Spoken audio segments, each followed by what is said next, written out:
Okay, so there's a new presidential proclamation that's sending some serious shockwaves through the tech world. And really, it all boils down to one single, kind of mind-blowing number. Let's dig in. That's right, $100,000. And no, we're not talking about a seed round for some new startup. We're talking about the new proposed price tag for hiring talent. This is the core of a super controversial new policy, and it's aimed squarely at one of America's most important visa programs. So, according to a proclamation signed on September 19th, 2025, this is going to be the new fee for a single H-1B visa, the cost for a company to hire just one foreign worker. All right, so just as a quick refresher for everyone, what is an H-1B visa? Well, it's what U.S. companies use to bring in foreign workers for these really specialized jobs. Think software engineers, doctors, scientists, that kind of thing. It's technically temporary, but it is absolutely critical for a lot of industries. So why the huge price hike? I mean, what's the thinking behind a move this dramatic? Well, to get to the bottom of that, we really have to look at the problem the administration says it's trying to fix here. Okay, so the main argument from the White House is that the H-1B program is, well, being abused.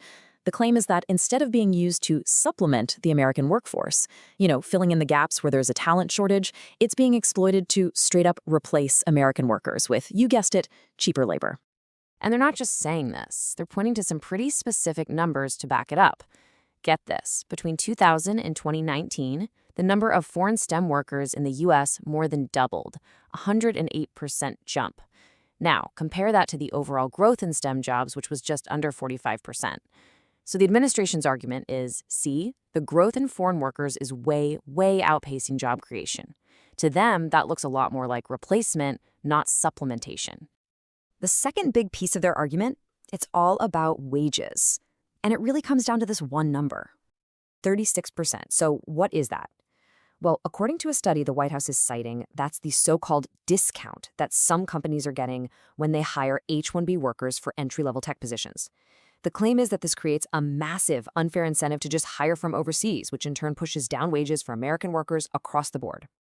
And then the proclamation tries to connect the dots to what's happening in the real world. It points to a few examples. They're anonymized, but you can probably guess who they might be. It shows these big companies that were laying off thousands of American workers, while at the same time getting approved for thousands, and in one case, tens of thousands, of new H-1B visas. The optics? Not great. Okay, so that's the why from the government's perspective. But what about the so what? What would a $100,000 fee actually do to the industries that depend on these workers? Well, lots of different fields use H-1B visas, but let's be real, the tech and IT industry is the giant here. They use a whopping 65% of all H-1Bs, so it's pretty clear that any big change to the program is going to hit the tech world first, and it's going to hit them the hardest. And we're not talking about a handful of visas either. Just look at the first half of 2025. You've got giants like Amazon, Microsoft, and Meta getting thousands of these approved.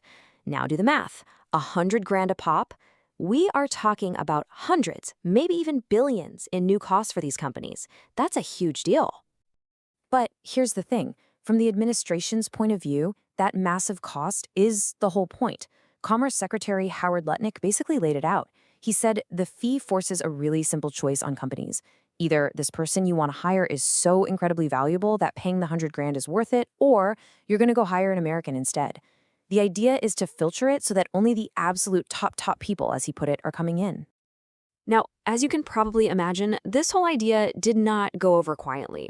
The pushback was immediate, it was fierce, and it's raising some pretty serious questions. Not just about whether this is a good idea for the economy, but whether it's even legal. Critics, and especially folks in the tech and venture capital world, are saying this policy is just incredibly short-sighted. They're arguing that, hey, this isn't going to protect jobs, it's just going to slam the door shut on the smartest people around the world. And in the long run, they say that's just going to suffocate American innovation and kneecap the economy. But maybe the biggest, most direct challenge is a legal one. You have immigration law experts like Aaron Reichlin-Melnick from the American Immigration Council saying it's not even complicated. He says the president has, and I'm quoting here, literally zero legal authority to do this. None. Zip. Zilch.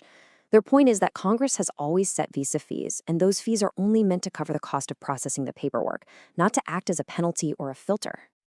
And just so we're all clear on the scale of this change, we're not talking about a small tweak. Right now, the system costs a few $1,000s in various fees. This new plan would slap a brand new $100,000 fee right on top of everything else. And some interpretations suggest it may even be an annual fee. I mean, that's a complete game changer. So when you boil it all down, what you really have are two completely different visions for America's high-skilled workforce, and they're in direct conflict. Yeah, the whole thing really comes down to this one central question.